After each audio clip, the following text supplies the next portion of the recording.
Well, this isn't completely car related, but who says I can't make this video?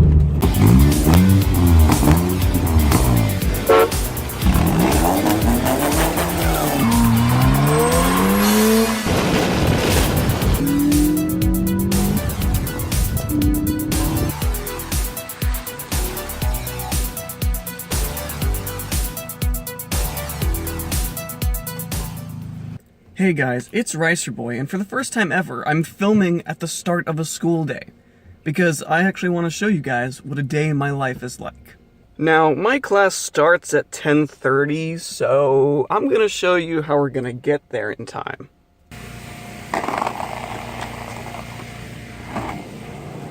Yes, I actually do use my penny board. I'm not just doing this for the video.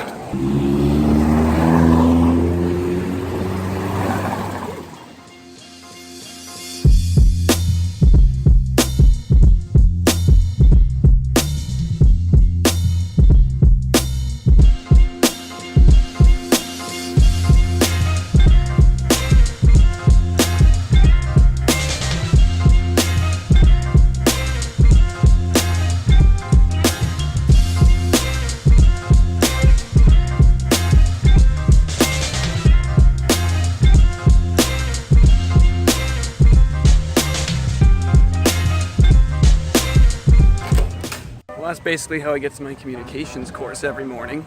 Now it's time for macroeconomics. Thanks.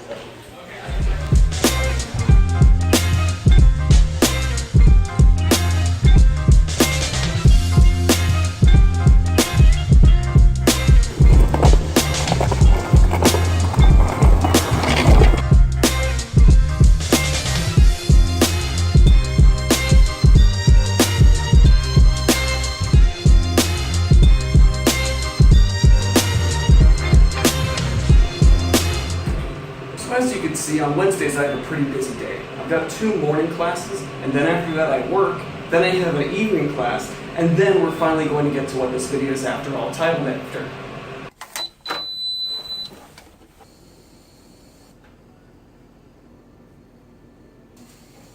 I do spend a lot of time on my job, and I do find it pretty enjoyable.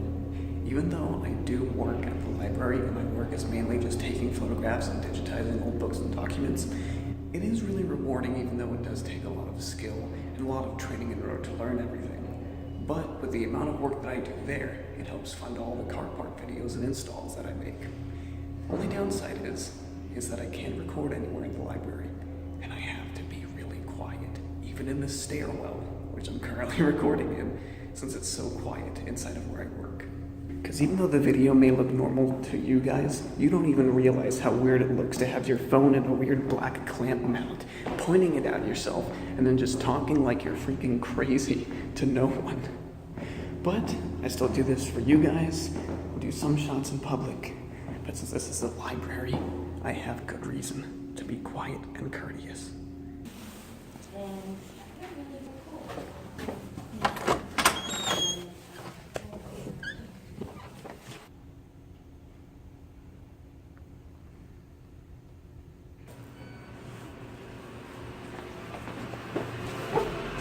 And now I'm on my way to math, which is my last class for the day, since I'm done with work.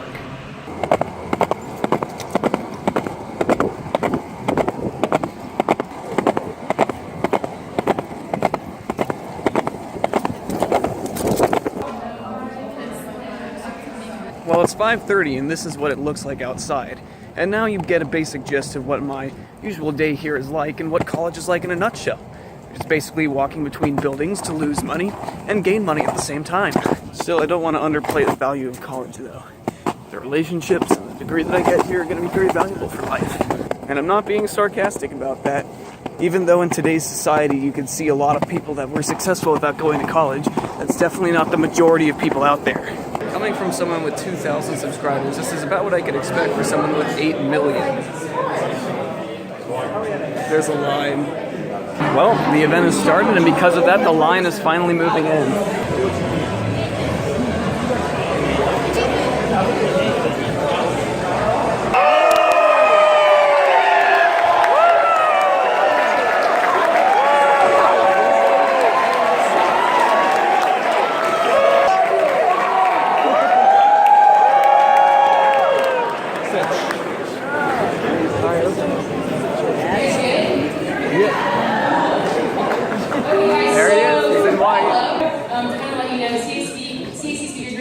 and how you bring unique and meaningful messages to the OU campus. Casey is an American film director, producer, developer, and creator of popular YouTube videos. Casey attained commercial success with the HBO series The Neistat Brothers and the indie film Daddy Long Legs. With 10 years of experience in creating TV commercials, Casey took his storytelling ability and married it with his commercial experience to redefine branded content on the internet for companies such as Mercedes and Nike.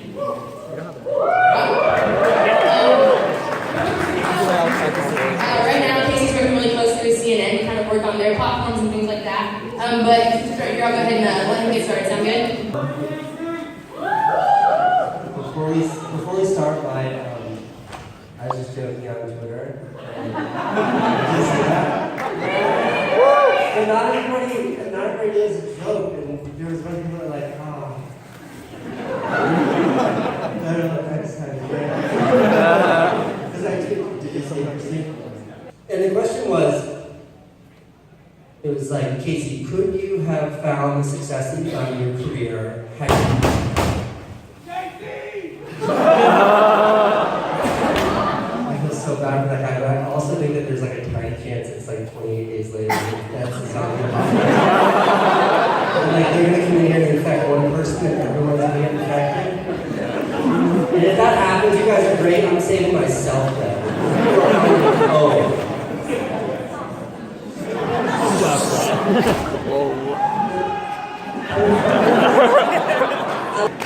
So the question was, could you have found success in your career had you not moved to New York City? And my answer was like a very quick, like without thinking, absolutely not. Like there was no fucking way I could have done what I've been able to do, like make a living by making stupid YouTube videos and find wild success doing that when I was exactly your age. It was impossible. I had to like take the biggest chance ever and move to the scariest city with no place to live and no money and just like roll the dice and take these gigantic risks. And then the second part of the question was like, because I'm wondering if I have to. And that's what I want to talk about today, because the second part of my answer was absolutely not. I think that the opportunities that you guys have today are so much more accessible and sexier and more interesting and just right in front of you than what I had 15, 16 years ago. Like, if I had YouTube when I was 19, are you kidding me?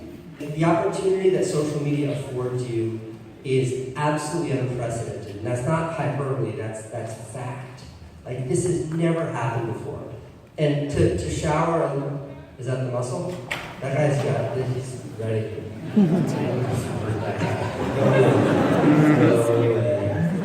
And the pessimistic part of that, the less whimsical part of that, the reality behind that, is it won't be like this for long. You know, my parents get divorced, and I had sort of a difficult adolescence, which is nothing to write home about. I think divorce is something that's very common, there's nothing extreme about it. But I still struggled, it was still really hard for me, and I got upset with my mom, and I was like causing a lot of trouble. I got thrown out of school and all this stuff. I was really rebellious. And then, you know, I ran away from home and moved in with 2 girls because that seemed really cool, and immediately got one of them pregnant, which was kind of okay to laugh at. If I heard some people holding back their laughs, yes, it's very funny now. But at the time, it was terrifying. And I think what all of that meant was like it really left me as like, at the end of all that tunnel, was like I was a 19-year-old kid. And I think all of that, like all of those things combined, really made me want to find a way to share my voice. So with that, I want to pause and play a video for you guys. And this is my favorite video to play first, because this video is really stupid. I'm getting a ticket for riding my bike not in the bike lane. So I got a ticket for not riding the bike lane, but often there are obstructions that keep you from properly riding the bike lane.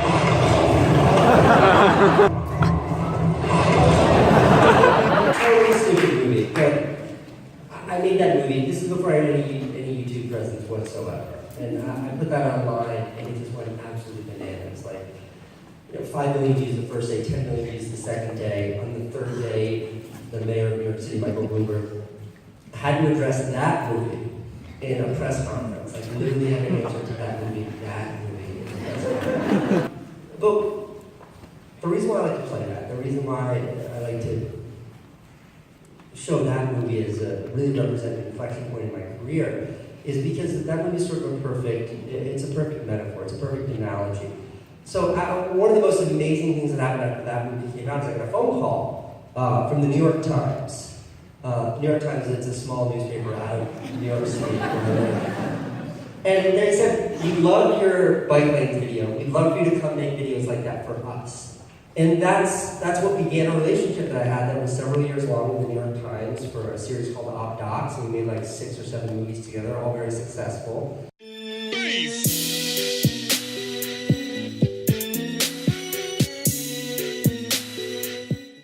I want to play this video, and then we're just going to relax. We're going to pass around the cognac for everybody in the room, and we're going to get into this Q&A. What advice would you give to someone who knows that they want to be an entrepreneur, but doesn't know exactly what it is they should do, like what passion they should follow, what's the next step? You know, one thing that's interesting is like,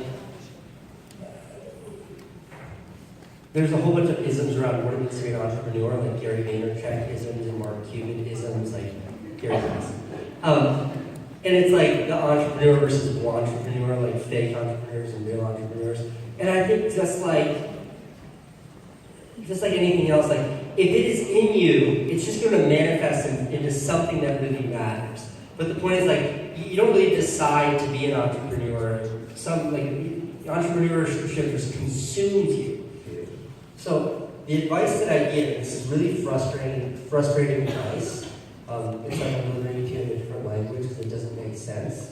And if someone were to give me this advice, it would make me very frustrated. But you have to invent something new in order to really find success. And you'll hear creators like me talk about hard work and busting your ass and non-stop sort of like just persistence and the relentlessness of that. Yeah, all that's a given. But to really find an audience, you have to do something that no one before you is doing. Okay, wait, I've got an idea. I'm going to close this vlog. Yes, you can be in the vlog.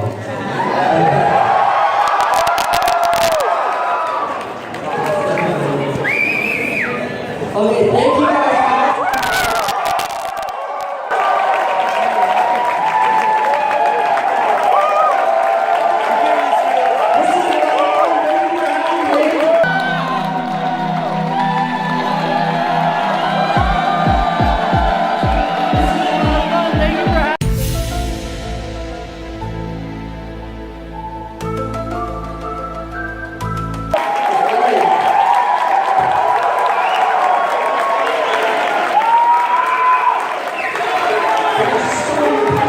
I mean, what an inspiring story for a high school dropout to work for the New York Times, to work for Nike, and then also to have a technology company, and then now be a super famous YouTuber.